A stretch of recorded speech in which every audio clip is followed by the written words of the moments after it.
बिस्मिल्लाहिर्रहमानिर्रहीम। आज की बात में आज हम बात करेंगे अशफाक़ साहब की एक किताब है बाबा साहिबा। तो ये बाबा साहिबा किताब अशफाक़ साहब की उनकी ज़िंदगी में जाने के बाद पब्लिश करवाई है। बानो कुस्सिया साहिबा ने लिखी हुई उनकी थी, मगर उनकी ज़िंदगी में वो छप नहीं सकी। तो उनके बारे में बानो कुस्सिया साहिबा लिखती हैं, कहती हैं कि बाबा साहिबा किताब एक मुख्तलिफ़ किस्म का अदब है जो आसानी से तहरीर में नहीं आता। उनमें जो फ़लसफ़ा है एक रूहानियत का है और इतने राज उसमें हैं कि शायद ही आदमी उसको समझ सके। बहुत मुश्किल अदब है। तो उसमें से एक कोटेशन है, आज चाहूँगा आपसे शेयर करूं।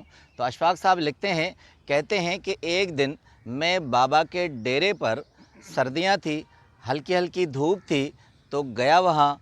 तो चारपाई को घसीट कर सड़क के किनारे जो दरवाज़ा आता है वहाँ बैठकर मैं अखबार पढ़ने लगा। अब कहते हैं मैं वाफर मकदार में वक्त था, फुर्सत थी, अखबार पढ़ने लगा, मगर आहिस्ता आहिस्ता मुझे मक्खियाँ सताने लगी।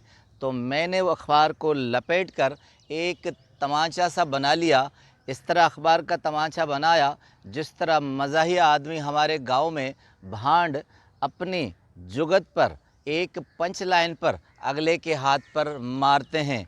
तो आहिस्ता आहिस्ता वो अखबार लिपटी हुई वो तमाचा मैं ज़ोर ज़ोर सर मक्खियों को मारने लगा और मक्खियाँ मरकर गिरने लगी। तो कहते हैं जब एक मक्खी मेरे शानों पर आई तो मैंने ज़ोर से मारा, तो आगे एक आदम सा आदमी खड़ा था। मैंने ऊपर देखा तो वो बाबा थे जो मेरे सामने खड़े थे, और उन्होंने मुझे कहा कि दुनिया में कभी भी कोई अपने मौसन को नहीं मारता, और दुनिया का कोई भी दीन धर्म ऐसा नहीं है जो अपने मौसन को मारने की तलकीन करे। अब कहते हैं कि मैंने बाबा से बहुत से फ़लसफ़े सुने थे, मगर ये अजीब किस्म का फ़लसफ़ा था जो मुझे समझ में नहीं आया। तो कहते हैं बाबा ने मेरे कंधों पर शफ़क़त से हाथ रखा और बड़े प्यार से कहा कि कभी भी कोई चौकीदार जब किसी चोरी की इंडिकेशन करता है तो उसे मारा नहीं जाता। एक सब्ज़ झंडी रेलवे का मुलाजिम जब दिखाता है तो वो हमारी रहनुमाई करता है, उसे मारा नहीं जाता। रेलवे के मुलाजिम जो सिग्नल की तरफ दौड़ते हैं, सिग्नल चलाते हैं, तो उनको मारा नहीं जाता, बल्कि उनकी रहनुमाई में अपने आप की रहबरी बेहतरी करनी होती है। तो कहते हैं कि मैंने कहा कि बाबा किस तरह? कहा कि ये मक्खियाँ हमें ये रहनुमाई करती हैं कि हम बहुत दूर से आए हैं और हम चले जाएंगे, मगर शर्त ये है कि यहाँ से गंदगी को दूर करो। उनकी एक ही शर्त होती है कि आप गंदगी, कूड़े को, गंद को, नापाकी को यहाँ से दूर करें तो वो ख़ुद ब खुद चली जाती हैं।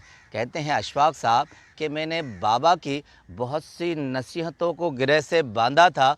अब इनको ज़हन से तो तस्लीम कर लिया, मगर जज्बातीपन से मैंने उसे तस्लीम नहीं किया।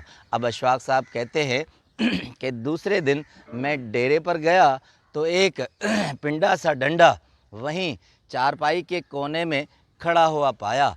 तो मैंने, भाई अहमद थे, उनसे पूछा। मैंने कहा ये गना किसके लिए है? उन्होंने कहा ये कल से आपका मुंतज़िर है और आपकी खिदमत पर मामूर है, आप इसे उठाइए और खाइए। अब अशफाक़ साहब ने कहा मैंने चारपाई धूप में रखी, घसीटी, वो गने का डंडा लिया, बैठ गया और उस खस्ता और करारे गने को छील कर खाने लगा और फूंक मार मार कर वो गंडेरिया वहीं फेंकने लगा।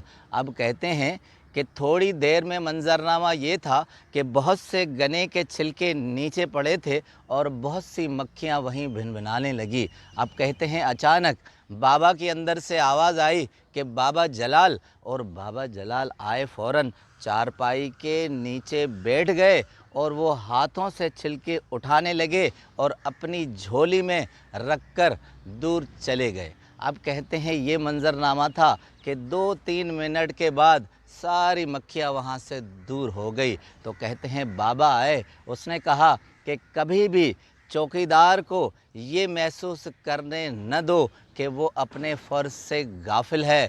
جو یہ مکھیاں آئی تھی وہ اپنا فرض پورا کر رہی تھی، مگر شرط یہ تھی کہ اس چوکیدار کے جگانے پر ہمیں جاگنا چاہیے تھا۔ اب جملہ سنیے اشفاق صاحب کا، کہتے ہیں اس دن کے بعد میں نے اپنی پوری زندگی میں کبھی بھی مکھی نہیں ماری، مگر کام یہ کیا کہ اس فرش کو صاف کیا، جھاڑو دیا، کبھی کبھی صافی لگائی، اور کبھی کبھی کوئی ایسا کیمیکل تھا جو فرش پر لگایا، اور میں نے اپنی پوری زندگی میں اگر یہ کام کیا تو کبھی بھی مکھیوں کو قریب نہیں دیکھا۔ آپ کا بہت بہت شکریہ۔